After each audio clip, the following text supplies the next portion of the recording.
Introducción al concepto de dilatancia.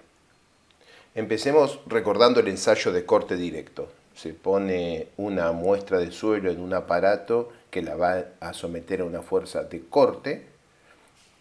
Se aplica una fuerza normal sobre la muestra y se va aplicando una fuerza horizontal que produce un corte de la muestra en el plano que estoy dibujando, mientras se mide el desplazamiento horizontal y el desplazamiento vertical de la muestra.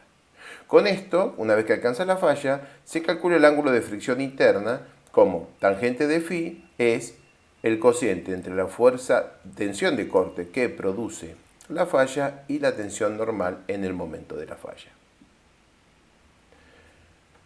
Pero hay evidencias de que existe la dilatancia. En el ensayo de corte directo, a pesar de que la muestra falla por un plano horizontal, se aprecia que la muestra aumenta su altura. Pero también hay evidencias experimentales de la dilatancia en la vida cotidiana. La más conocida, la que siempre se usa en clase, es el ejemplo de lo que uno ve cuando va caminando por la playa. Uno camina y en el momento que camina y apoya su pie, ejerce una compresión en la arena de la playa, y a pesar de eso la arena no es que se hunde y escupe agua, sino que pareciera que se seca alrededor del pie. Y eso ocurre por un ratito. Noten en la pisada que está acá, que es una pisada anterior, cómo el agua volvió a la superficie de la arena. ¿Qué es lo que ocurre? Que en el momento que el pie aprieta la arena se deforma y en esa deformación aumenta su volumen.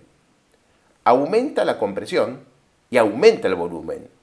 ¿Por qué? Porque al aumentar la compresión aumentan las tensiones de corte, la compresión reduce el volumen, las tensiones de corte aumentan el volumen más que lo que la compresión reduce, el resultado neto es un aumento de volumen y entonces el agua que estaba en la superficie de la arena ya no está en la superficie porque es chupada hacia adentro y por un ratito vemos la arena seca.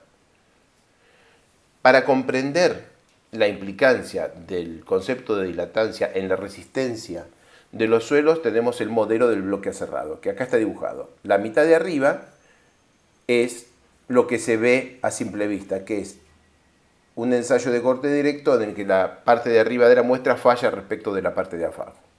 Visto así, uno mide el ángulo de fricción interna phi. Pero una mejor manera de comprender el problema es imaginar el esquema que se ve aquí, en la cual la muestra falla sobre una superficie que no es perfectamente plana porque las partículas no forman un plano perfecto. Y esto se puede asimilar al concepto del bloque aserrado que está aquí dibujado. Entonces, si hace fallar un bloque aserrado con esta forma, en vez de la que estamos viendo en la mitad de arriba del dibujo, lo que vemos es que el ángulo de fricción del material, el que da el coeficiente de fricción del material, existe, pero se aplica a la superficie inclinada de contacto. Y además tenemos lo que llamamos el ángulo de dilatancia, que es el desvío de la superficie de contacto y deslizamiento real a nivel de contactos con respecto a la superficie media, que es la dirección de desplazamiento macro que se aprecia desde afuera y que es la que vemos en la mitad de arriba del dibujo. Entonces esto es simple geometría. Si definimos la fuerza de falla en la dirección de este plano, tau es sigma por la tangente del coeficiente de fricción básica del mineral.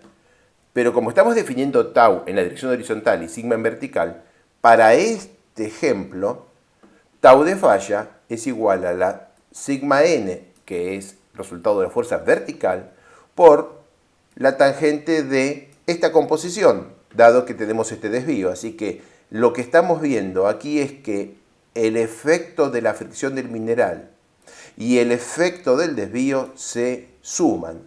En otras palabras, el ángulo de fricción externo que observamos es la suma de el efecto de la fricción grano a grano más el desvío de la trayectoria de cada contacto respecto de la trayectoria media de deslizamiento del material. Ahora que vimos que el ángulo de fricción interna tiene, podríamos decir, dos componentes, veamos el tema del cambio de volumen. Si tenemos un bloque cerrado, el cambio de volumen nos queda, lo podemos calcular muy fácilmente, porque el desplazamiento vertical es el desplazamiento horizontal por la tangente del ángulo de dilatancia. En el círculo de Moore, si escribimos las deformaciones principales menor, mayor y de distorsión, 2 épsilon deviatórico es lo mismo que gamma en la resistencia de materiales, pongo acá gamma, y P, porque estamos hablando de deformaciones irreversibles, plásticas. Entonces en el círculo de Moore definimos al ángulo de dilatancia geométricamente como se ve en este esquema, donde el ángulo de dilatancia es este que se ve acá y tiene esta fórmula. En un medio continuo, esta misma matemática se traduce a esta expresión tensorial, donde esto es la componente volumétrica del incremento de deformación plástica y esto es el módulo de la componente deviatórica del incremento de deformación plástica. En esta fórmula, esta está en negrita porque es un tensor que tiene 6 componentes y esta no está en negrita porque es simplemente un número, un escalar. Y esto que está aquí es el módulo de ese tensor de 6 componentes que es la deformación deviatórica plástica.